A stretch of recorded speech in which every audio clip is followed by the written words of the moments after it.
G'day gang, GameolioDan here, how you going? We're back in the Elder Scrolls Online in the Elsweyr, and we're at Rimmen at the moment.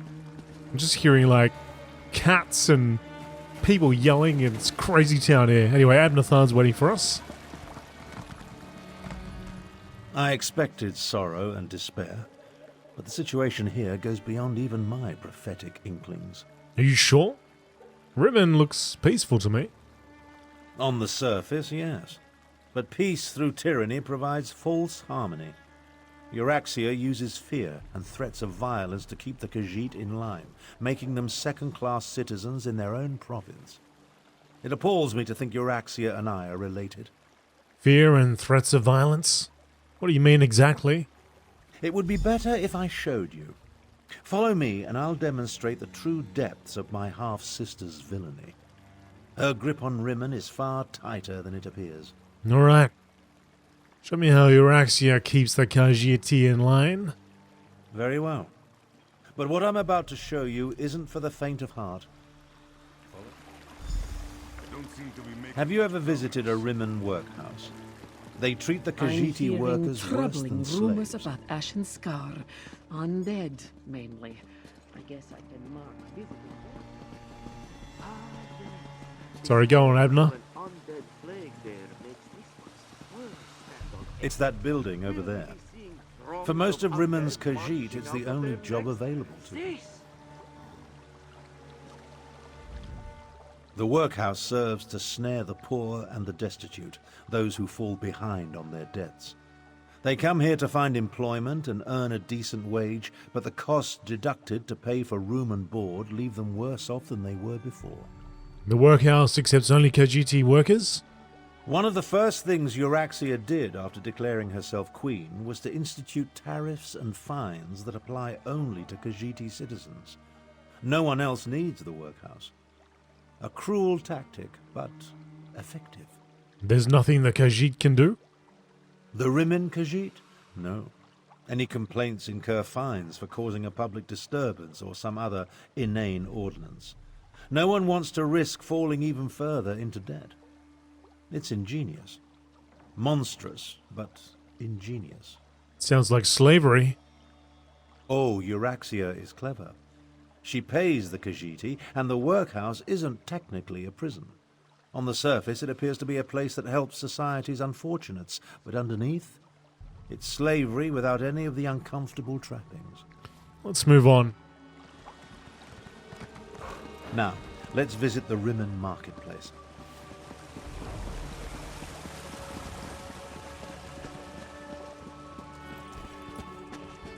It's actually the first time we've been out at night time, I think. Take a look around. Business seems to be thriving, but appearances can be deceiving. It may be hard to see, but the Khajiiti merchants struggle to keep their stalls open, while the less bestial business people rake in the profits. Euraxia would have you believe it's a matter of work ethic, but we know better. You're saying the Khajiiti merchants are treated unfairly? Unfairly doesn't begin to cover it. Khajiiti merchants must deal with high tariffs, extra inspection fees, costly licenses. Euraxia's squeezing them for every piece of gold imaginable. She even instituted a fur tax. A fur tax? On the surface, it seems reasonable to make Khajiiti pay for extra inspections to ensure their fur isn't getting into the products they sell. And while they do shed, it's just another way to discriminate against the rightful citizens of this land. Let's move on. Come along. I want to show you the improvements Euraxia made to the palace walls.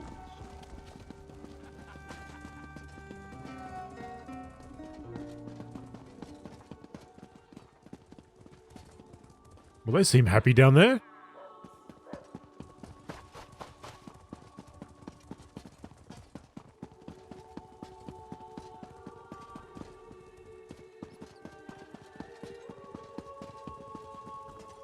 See the trebuchets? Notice how they're aimed into the city below.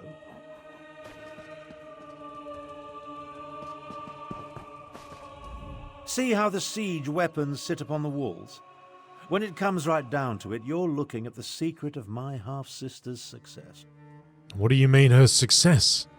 How else do you think Euraxia maintains order and keeps the Elsweyr Defense Force at bay? She declared publicly, and has repeated often, that any attempt to liberate Rimmon will see her unleash the full fury of the siege weapons upon the city. Euraxia would destroy the city? If Euraxia can't have Rimmon, then neither can anyone else. She'd destroy the city in a heartbeat if she thought she was in danger of losing control. Of course, she tells her non-bestial subjects that only the Khajiiti districts are targeted. Can they really target the weapons that precisely? Absolutely not. But the lie makes her supporters feel better. The Khajiit know that even a peaceful protest could result in the destruction of Rimmon. So far, no one has dared to challenge Euraxia's will in this matter, and for good reason. I think it's time we went and had a talk with Euraxia Tharn. When we get to the palace, let me do the talking. As the Elder Tharn, I'll demonstrate my dominance over Euraxia and negotiate a cessation of hostilities. Yeah, that ain't gonna work out.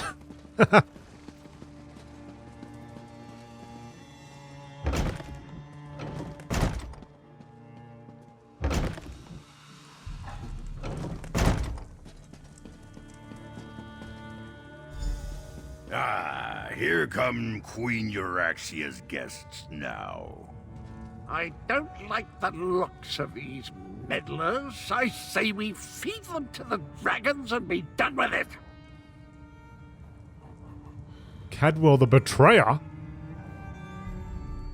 I know you. I saw you through the soul-shriven's eyes. You were with the fool who thinks himself the shining knight of Sirad. If only he knew what a monster I was. The horrors of Cold Harbor pale before my heinous deeds. You're Cadwell's head? I am my own head, yes. I am the hero of Sirad and the villain of Elsweyr, the champion of the Third Nedic Massacre and the dark knight they call the Betrayer. You aren't the Cadwell I know.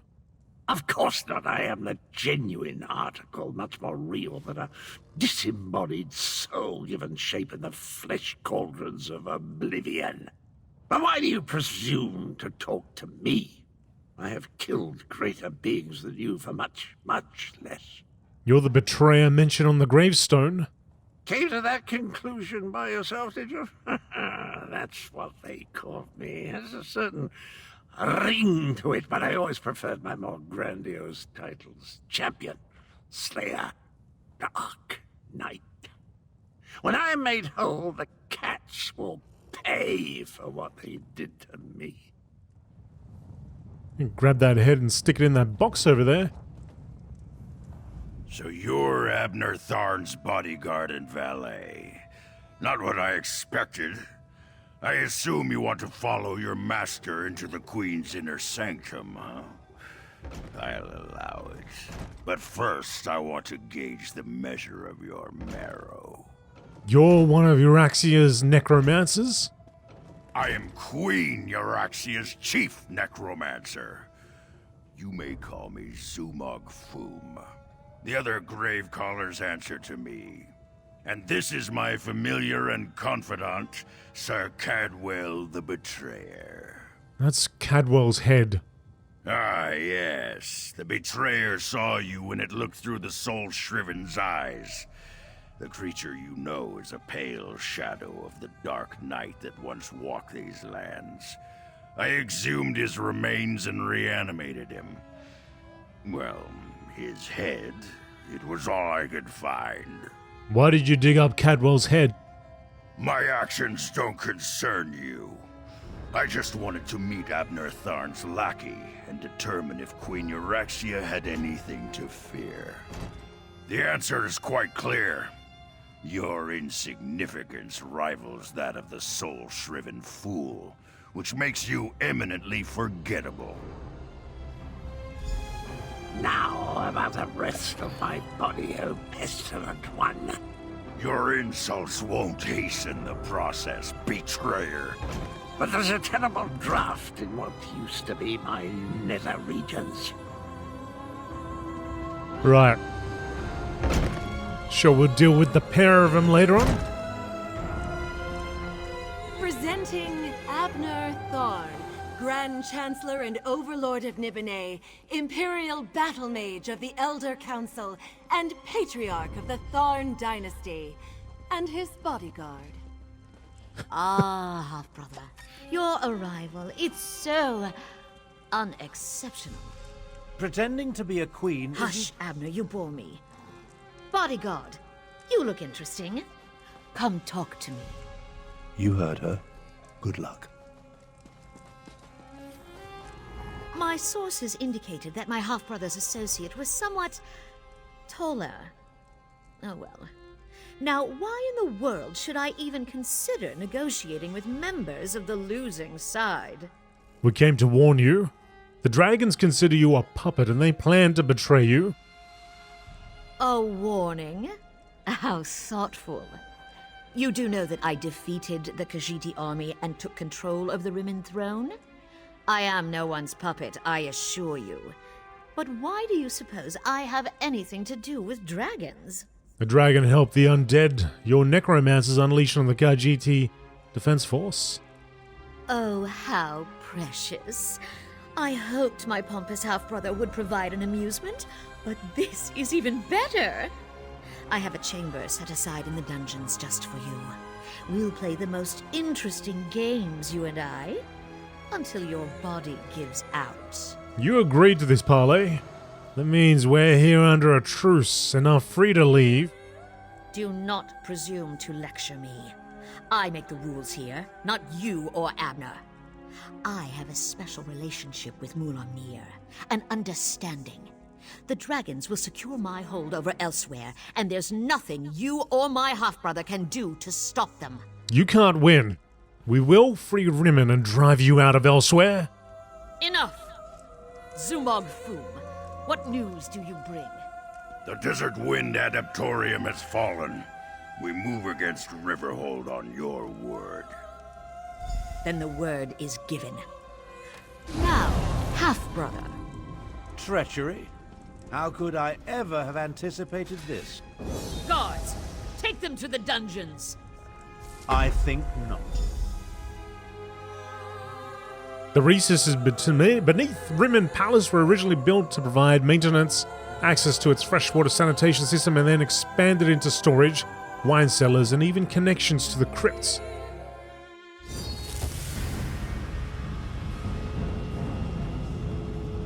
Abner, Well, I suppose that could have gone better. where are we, and how did we get here? I prepared for Euraxia's probable betrayal. Unfortunately, my teleport spell wasn't quite able to penetrate the palace wards, so we wound up down here, in the palace sewer. Did you hear what Euraxia said to Zumog Foom? We heard two things of note. First, Euraxian forces have invaded the Desert Wind Adaptorium for some insidious purpose. And second, my vile half-sister ordered an attack on Riverhold. We need to go and warn Garishri. One thing at a time, my companion, one thing at a time. I need to recover my strength after teleporting us into this skeever hole. I'll need your help to get out of here. Then we can deal with both Desert Wind and Riverhold. Alright, stay close.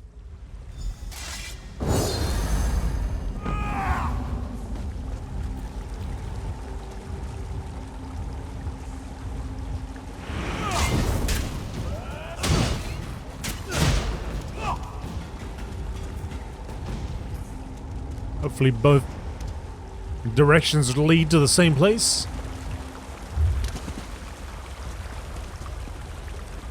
Oh, there's a crab down here.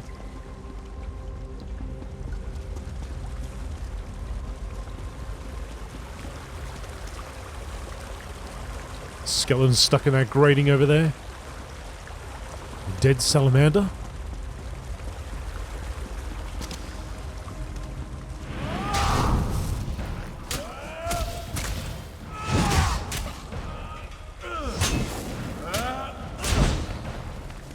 I'm sure you could have taken on a couple skeevers there, Abner Thun.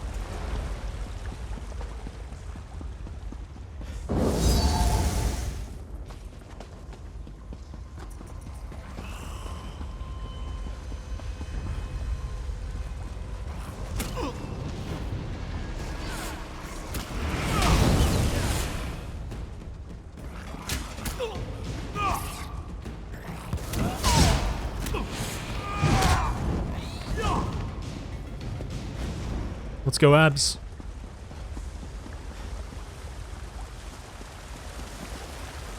A dead person down here.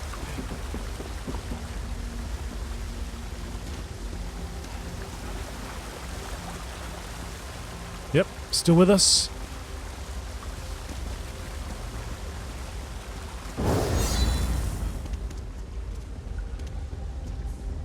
The way out, finally. I can't abide another moment in this stench.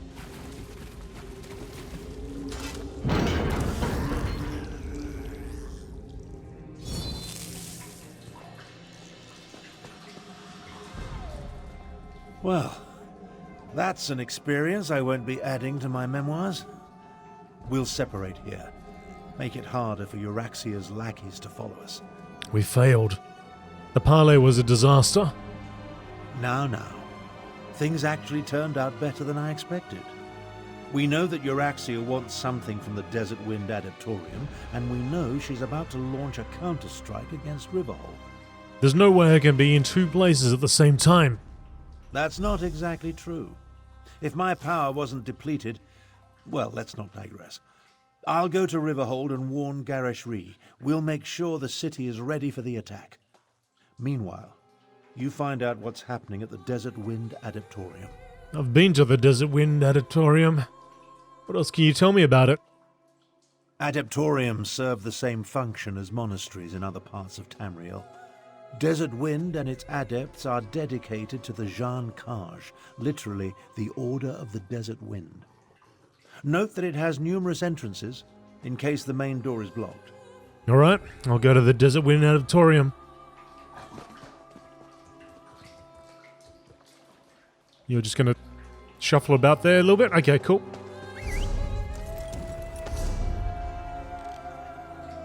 Alright, so we're going back over here. We've got the Stitches Waste Shrine just nearby it.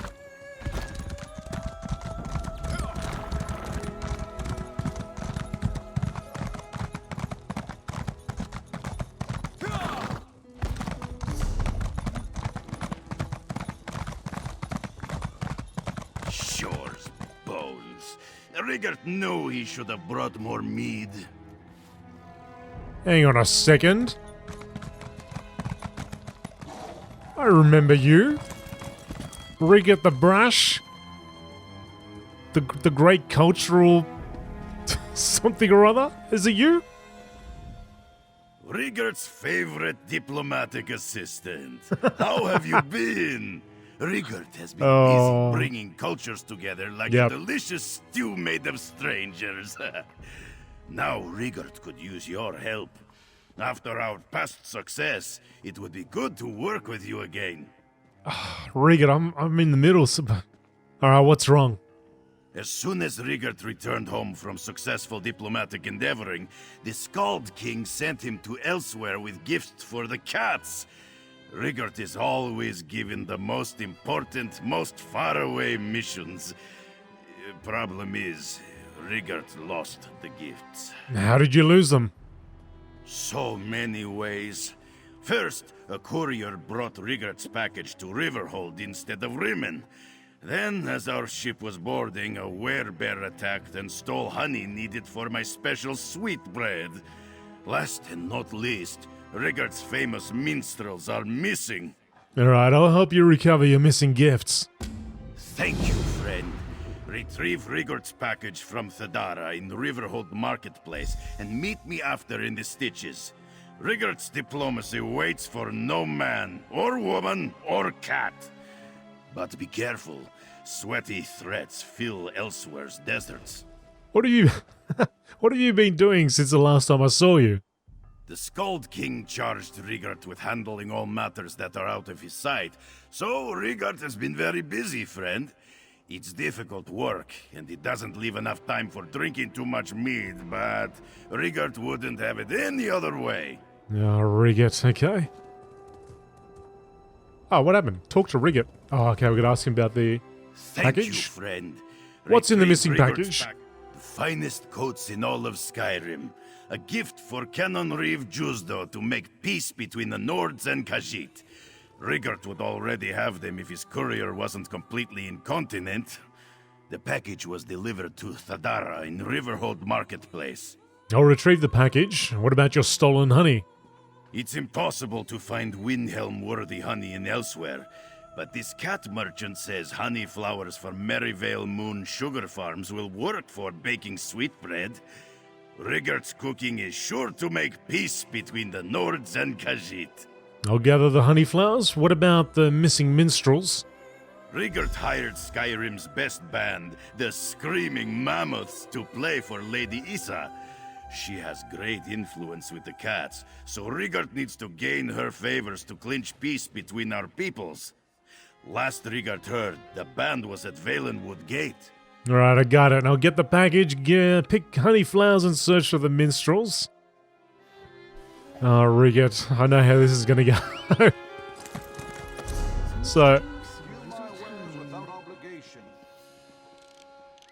So there's... Well, we need to end up at Riverhold anyway.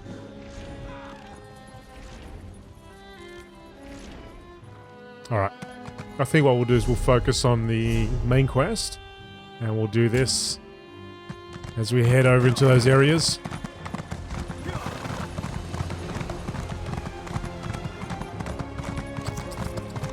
Rigart, I think, okay, yeah. He shared his culture with the proxy queen from Mary. Okay, so let's focus here to the Stitcher's Way Shrine.